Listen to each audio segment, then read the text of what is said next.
മുക്കാലിഞ്ചിന്റെ MT എടുത്തല്ലോ, മുക്കാലിഞ്ചിന്റെ. ഇയാളെന്റെ ശവം കൊണ്ടേ പോകത്തുള്ളൂ.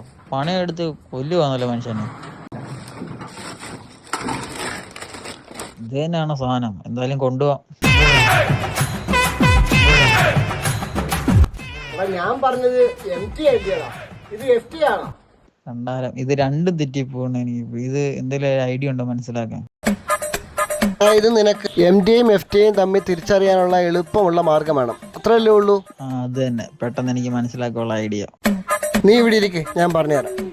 ഇത് FTA, ഇത് MTA. നിനക്ക് പെട്ടെന്ന് മനസ്സിലാവാനുള്ള ഒരു ഐഡിയ പറഞ്ഞുതരാം. നിനക്ക് ലോകത്ത് ഏറ്റവും കൂടുതൽ ഇഷ്ടമുള്ളൊരു സിനിമാ നടന്റെ പേര് പറ. ജോണിച്ചാനാണ് എനിക്ക് ഏറ്റവും ഇഷ്ടപ്പെട്ട നടൻ. അതേത് ഭാഷയിലാണ് ജോണിച്ചായൻ? അതിന് ഭാഷയൊന്നുമില്ല, സ്നേഹം മാത്രം. വെട്ടില്ല, കുത്തില്ല, ഇടിയില്ല, സ്നേഹം മാത്രം.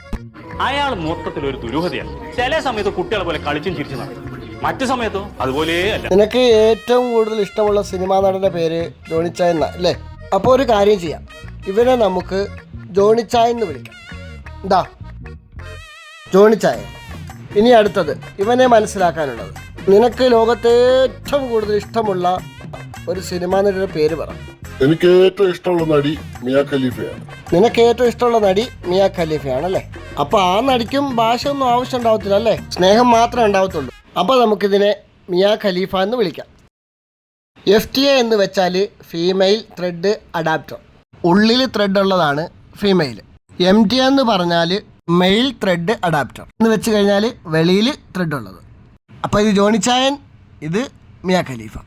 മനസ്സിലായല്ലോ? ഓക്കെ ആയല്ലോ? ആർക്കും പരാതിയില്ലല്ലോ. ആഹാ, ഇത്രയും കാര്യമുള്ളായിരുന്നോ? ഇത് ജോണിച്ചായ.